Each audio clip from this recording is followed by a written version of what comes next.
Mesdames et messieurs, bonjour et bienvenue dans ce flash d'information de l'archipel des Comores à la présentation à Studio.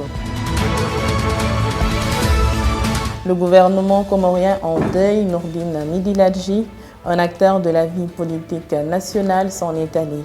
Ancien ministre, député, directeur des hydrocarbures et coordonnateur de l'action gouvernementale à Zouani, Nourdine Midiladji a rendu l'âme à 68 ans, laissant derrière lui un parcours politique remarquable. Plus de 2 milliards de francs comoriens investis avec l'appui de la France pour 58 chantiers de rénovation et de formation sur l'ensemble des 3 îles. L'avancement des travaux réalisés par l'entreprise comorienne Wardan a été constaté par M. Saïd Soulé, secrétaire général du ministre de l'Éducation et l'ambassadeur de France. Nous allons à présent passer au sport.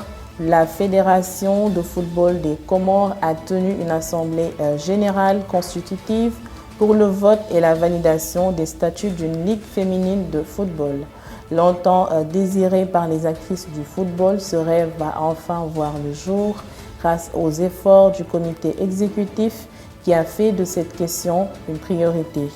Ce 19 avril 2025, Ivry-sur-Seine a accueilli la journée culturelle de Saweni, réunissant la diaspora comorienne autour de la richesse culturelle et des projets de développement des régions. L'invité d'honneur, M. Saïd Larifou, avocat et président du RIDJA PACTEF, a salué l'engagement de la diaspora. Nous allons terminer ce flash d'information par l'actualité internationale. Le 22 avril 2025, le président ghanéen John Dramani Mahama, lors du lancement du 50e anniversaire de la CEDEAO à Accra, a annoncé qu'il allait tenter de convaincre le Mali, le Niger et le Burkina Faso de réintégrer la CEDEAO. Le président ghanéen souhaite voir revenir ces 3 pays dans la communauté économique des États de l'Afrique de l'Ouest. Au Sénégal, le Conseil constitutionnel a annulé l'article 1er de la loi 08-2025 jugée contraire à la Constitution. Cette décision est perçue comme une victoire de la justice et de la lutte contre l'impunité par l'avocat du leader du PASTEF, M. Saïd Larifou.